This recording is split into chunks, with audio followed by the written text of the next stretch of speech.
अरे हमारे जगन्नाथ जी को ये कौन सी बूढ़ी माँ स्नान करवा रही है? आइए देखते हैं इस अद्भुत कथा में। एक दिन पुरी के राजा ने एक बहुत ही अजीब सपना देखा।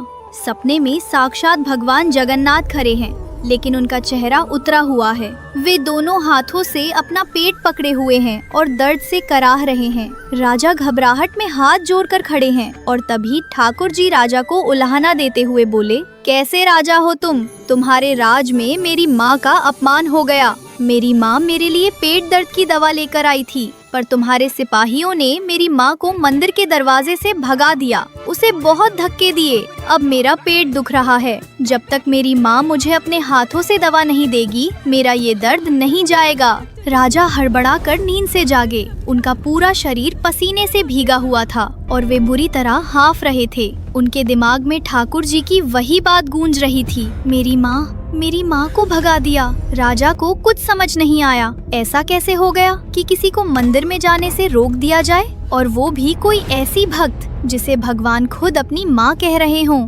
भगवान की माँ कौन हो सकती है? बिना एक पल की देरी किए रात के उस अंधेरे में ही राजा ने अपने मुख्य प्रहरियों को बुलवा लिया। राजा बहुत घबराए हुए स्वर में बोले, अभी के अभी पूरे नगर में ढूंढो, एक बूढ़ी माँ है जो भगवान को अपना बेटा मानती है।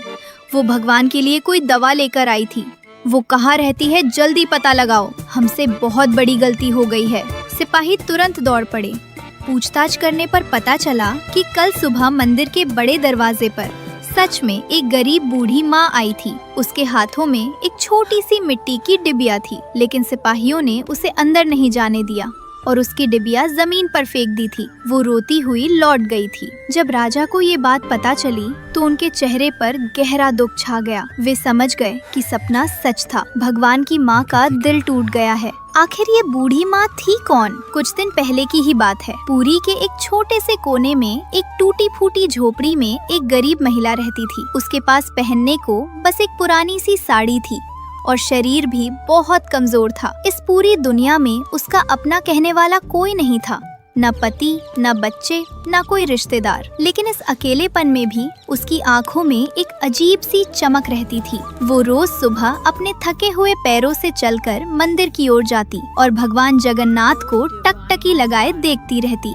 पूरी दुनिया के लिए वे भगवान होंगे, लेकिन उस बूढ़ी माँ के लिए वे बस उसके लल्ला थे। वो बड़ी सादगी से भगवान की ओर देखकर मन ही मन बोलती, लल्ला, मैं तो बहुत गरीब हूँ, तो कैसे तेरी माँ कहला सकती हूँ। लोग उसे पागल समझते थे, पर उसे किसी की कोई परवाह नहीं थी। एक दिन मंदिर में एक बहुत बड़ा उत्सव था। पुजारियों ने भगवान के लिए सोने चांदी की थालियों में मालपुआ, रसगुल्ला और 56 भोग सजाए। चारों तरफ मीठी सुगंध फैल रही थी। ये सब देखकर उस बूढ़ी माँ को बहुत चिंता हुई। वो मन ही मन सोचने लगी, इतना सारा मीठा, मेरा छोटा सा लल्ला इतना सब कुछ पाएगा तो कहीं उसके पेट में दर्द न हो जाए।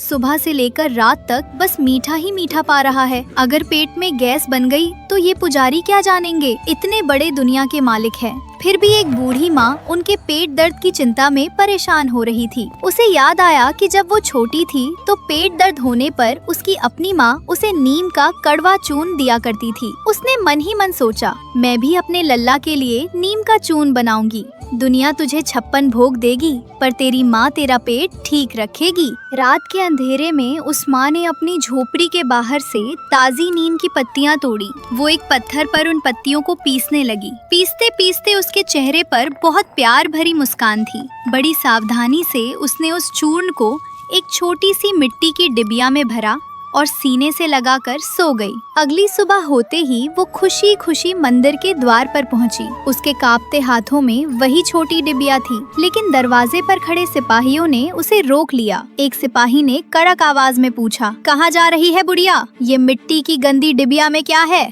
वो डरते हुए बोली, ये नीम का चूर्ण है, मेरे लल्ला के लिए है। भीतर उन्हें इतना सारा मीठा दिया जाता है, कहीं उन्हें पेट दर्द न हो जाए। सिपाहियों को उस पर जोर की हंसी आ गई। एक ने गुस्से से कहा, पागल हो गई है क्या? भगवान सोने की थालियों में 56 भोग पाते हैं। क्या भगवान को तेरी इस कड़वी और धूल भरी दवा की जरूरत है? चल भाग यहाँ से। ये कहते हुए सिपाही ने उसके हाथ से डिबिया छीनकर दूर फेंक दी। डिबिया टूट गई और चूर्ण जमीन की धूल में बिखर गया। बूढ़ी माँ के दिल के टुकड़े भी मानो उसी डिबिया की तरह टूट गए। वो कुछ न बोली, बस वहीं जमीन पर बैठकर उस बिखरे चूर्ण को अपनी उंगलियों से छूने लगी। आंसुओं से भीगा चेहरा लिए वो धीरे धीरे अपनी झोपड़ी की ओर लौट गई। मेरा लल्ला, आज उसके पेट में दर्द होगा और मैं कुछ न कर पाई। इधर मंदिर में दोपहर का समय हुआ।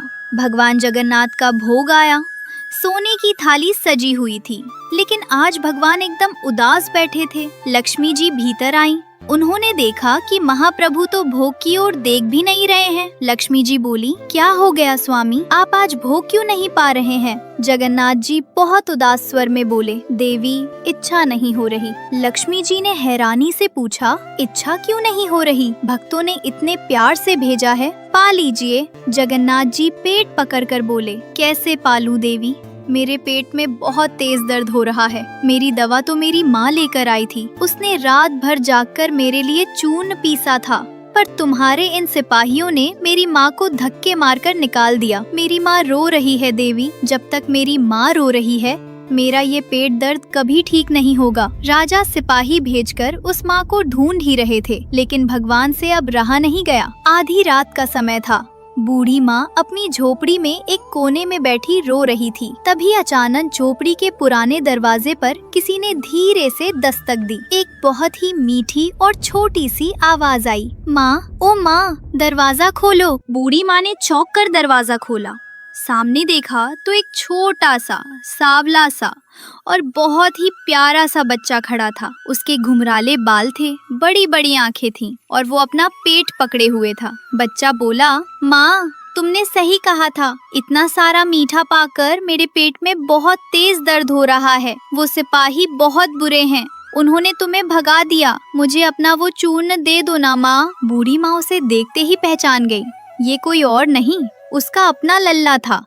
साक्षात भगवान एक छोटे बच्चे का रूप लेकर उसकी झोपड़ी में आ गए थे। माँ ने बिना कुछ सोचे उस सांवले बच्चे को गले से लगा लिया। माँ बोली, मैंने कहा था ना कि इतना मीठा मत पाना। किसी ने मेरी सुनी ही नहीं। रुक, तू बैठ, मैं अभी ताज़ा चूर्ण पीस कर लाती हूँ। माँ ने तुरंत ताज़ी नीम की पत्तियाँ निकाली और अपने लल्ला के सामने पीसने लगी। लल्ला चुपचाप एक जगह बैठकर माँ को देख रहा था। चूर्ण तैयार हुआ और माँ ने अपने हाथों से उसे अपने लल्ला को दिया। ठाकुर जी ने तुरंत चूर्ण पा लिया और उनके चेहरे पर एक बड़ी सी मुस्कान आ गई। लल्ला बोला, वाह माँ, अब मेरे पेट का दर्द एकदम ठीक हो गया। तभी बूढ़ी माँ का ध्यान लल्ला के शरीर पर गया। रात के अंधेरे में मंदिर से भागकर आने के कारण लल्ला के हाथ पैर धूल और मिट्टी से सने हुए थे। माँ बोली, अरे लल्ला, तू तो पूरा गंदा हो रखा है। कहाँ कहाँ घूमता रहता है रात में? ला, पहले तुझे अच्छे से नहला देती हूँ। माँ ने रात के समय लकड़ी जलाकर थोड़ा सा पानी गर्म किया, फिर लल्ला को एक छोटी सी चौकी पर बिठाया। दुनिया के पालनहार एकदम चुपचाप एक छोटे और सीधे बच्चे की तरह चौकी पर बैठे थे। माँ ने बड़े प्यार से पानी डालकर अपने हाथों से लल्ला के हाथ पैर धोए, उनका माथा साफ किया। नहलाने के बाद माँ ने अपनी ही पुरानी साड़ी के पल्लू से भगवान का शरीर पोंछा। लल्ला नहाकर एकदम साफ हो गया तो अपनी बड़ी बड़ी आंखों से माँ को देखकर बोला, माँ, चूर्ण से पेट तो ठीक हो गया, पर अब मुझे बहुत तेज भूख लगी है। तुम्हारे पास कुछ है क्या? माँ मुस्कुराई और बोली, बेटा, मेरे गरीब के घर में 56 भोग तो नहीं है, बस थोड़े से चावल और दाल रखे हैं। मैं तेरे लिए अभी ताज़ी खिचड़ी बना देती हूँ, वो बहुत हल्की होती है, तेरे पेट को भी आराम मिलेगा। माँ ने मिट्टी के चूल्हे पर आग जलाई और बड़े प्यार से खिचड़ी पकाने लगी। चूल्हे के धुएं से माँ की आंखें जल रही थीं, पर दिल में इतनी खुशी थी कि वो सब भूल गई। कुछ ही देर में गरम गरम खिचड़ी बन गई। माँ ने एक पुराने से मिट्टी के बर्तन में खिचड़ी परोसी, ऊपर से थोड़ा सा देसी घी डाला और लल्ला के सामने रख दी। जगन्नाथ जी, जिन्हें दुनिया रोज सोने की थालियों में 56 भोग देती है, वो आज जमीन पर बैठकर एक मिट्टी के बर्तन से इतने चाव से वो खिचड़ी पा रहे थे जैसे दुनिया का सारा स्वाद उसी सादी खिचड़ी में मिल गया हो। खिचड़ी पाते पाते ठाकुर जी मुस्कुरा रहे थे और माँ पास बैठकर उन्हें अपने हाथ से पंखा झल रही थी। खिचड़ी पूरी खत्म करने के बाद लल्ला वहीं माँ की गोद में सिर रखकर सो गया। अगली सुबह जब राजा गजपति उस झोपड़ी को ढूंढते हुए वहाँ पहुँचे तो उन्होंने दरवाजा खोला। अंदर कोई बच्चा नहीं था, सिर्फ वो बूढ़ी माँ। आंखें बंद किए, चेहरे पर एक बहुत ही प्यारी मुस्कान लिए बैठी थी। झोपड़ी के अंदर एक बर्तन में थोड़ी सी खिचड़ी प्रसाद के रूप में बची हुई थी और पूरे घर में एक बहुत ही मीठी और दिव्य सुगंध फैली हुई थी। राजा सब कुछ समझ गए। वे रोते हुए उस माँ के पैरों में गिर पड़े और बोले, माँ, आप कितनी धन्य हैं।